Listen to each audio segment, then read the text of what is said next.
Worldwide movement, peace, love, respect. Well, I apologize again, folks, for technical difficulties.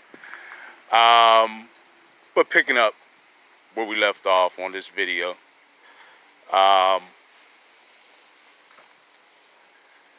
perhaps some upgrades are needed, right? But yeah, we want to get back into understanding how paramount it is to know who and what we are, right?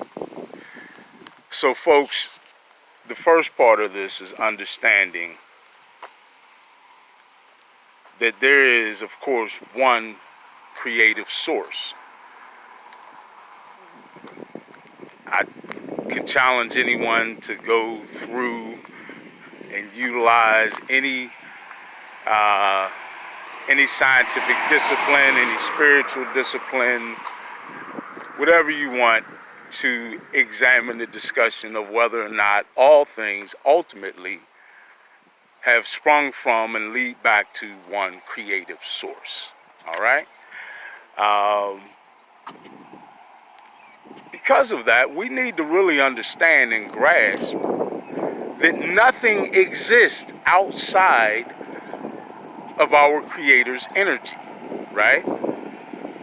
Everything that you see, everything that you feel, everything that is on this planet, outside or off of this planet or beyond this planet, everything in this plane of existence, in this dimension, if you will, or any other dimension or any other plane of existence, anything and everything that ever has, that does, and ever shall exist springs from and ultimately returns to the creative source.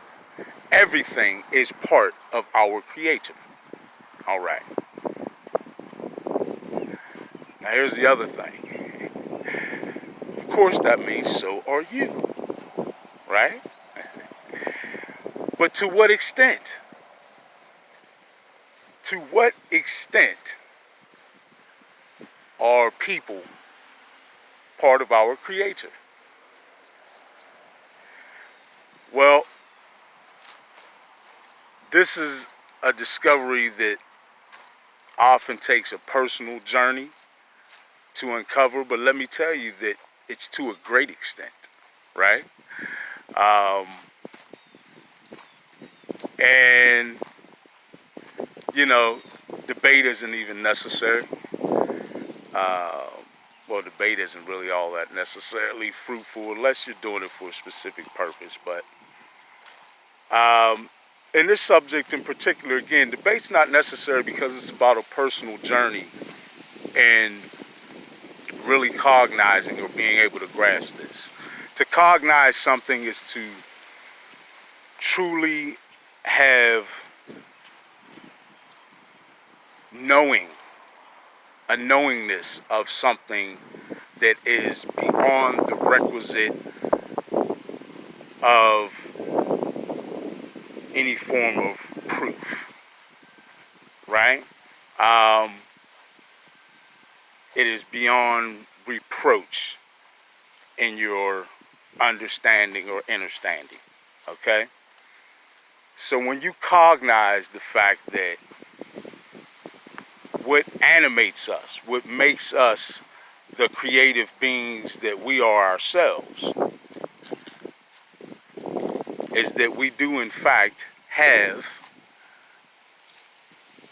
our Creator's energy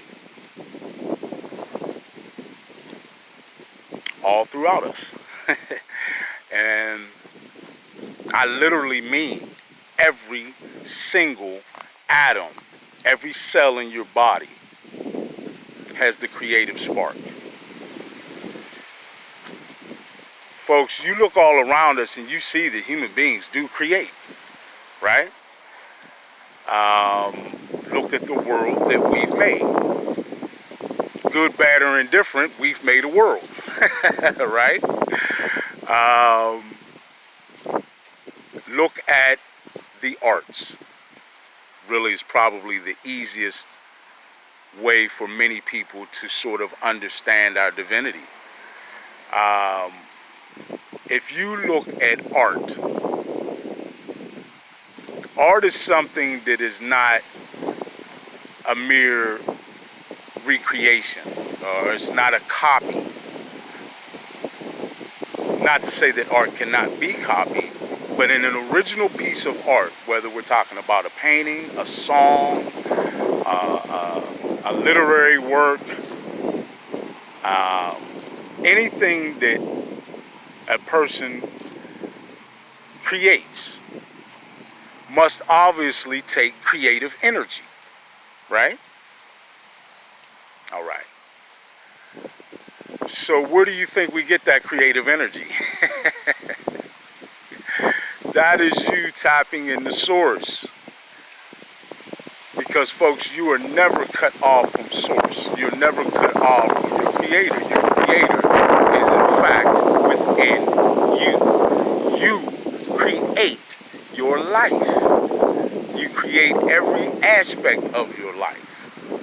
Every single aspect of your life. Folks, for anyone who has been paying attention to my videos, particularly when I speak of manifestation, right? I've talked and covered on many of the videos. You might want to go back through them just to sort of hammer this in. I've talked in great detail about the science of how we actually manifest, of how we create in this world, right? This is not just my deciding to come up with a cute idea. Oh, we're creator beings. No, for those who need scientific proof, it's there, right? Look at the fact that we have what is referred to as a biosphere, which is our electromagnetic sphere of influence emanated from our heart center, right?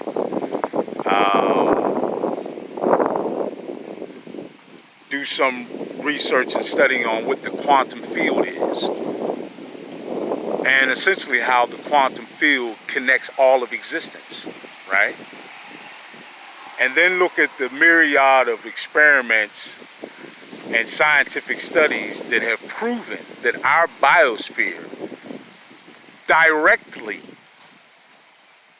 impacts and influences the quantum field. Directly impacts and influences reality itself. Folks, who does that but a creator being? Huh? Come on. We need to really understand who and what we are. I understand that, not all of us are, I said this in previous videos, I always grew up a little bit of a science nerd. Not everybody has that general interest in them. I understand. And if anybody feels like this is just jargon, that's understandable. This isn't commonly what we've grown up discussing at the dinner table. Although perhaps we should have, right? But yeah, if you need science to lean on to make it more easy for you to grasp, please do the research to gain that, because the information is there. Now that we live in this age where the control of flow of information that was probably the most major tool of those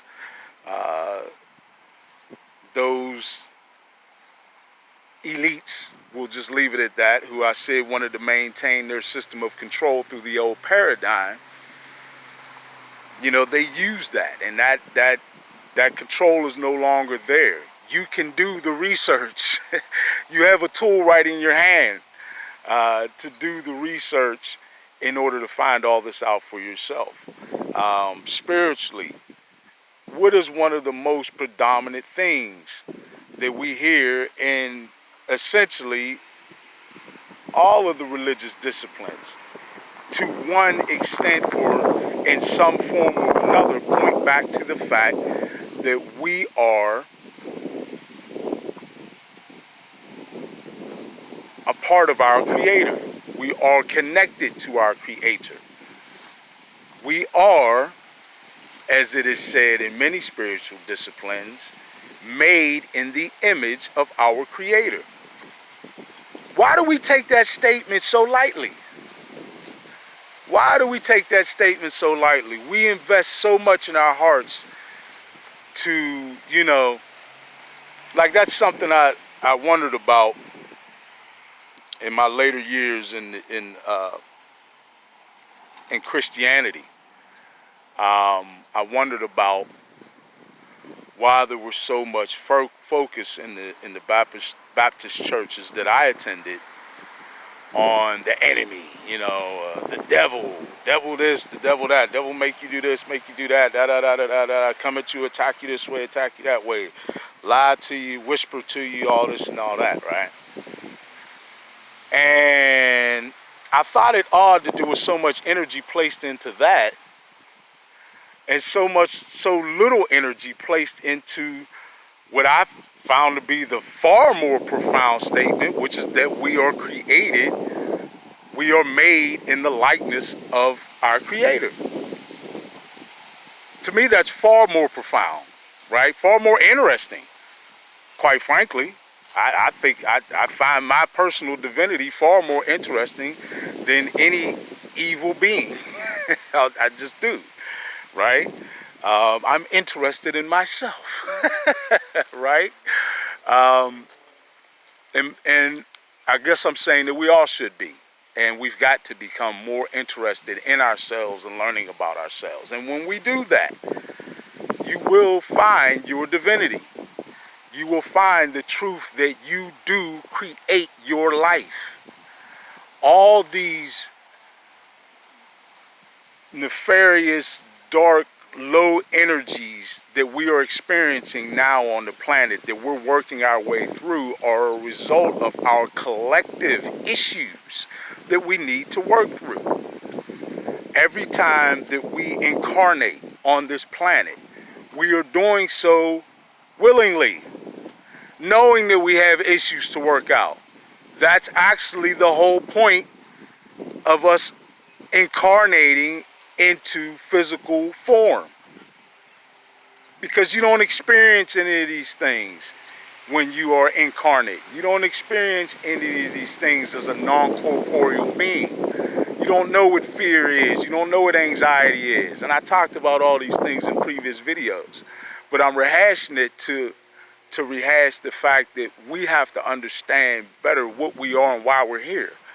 This is all just an experience, folks. This is not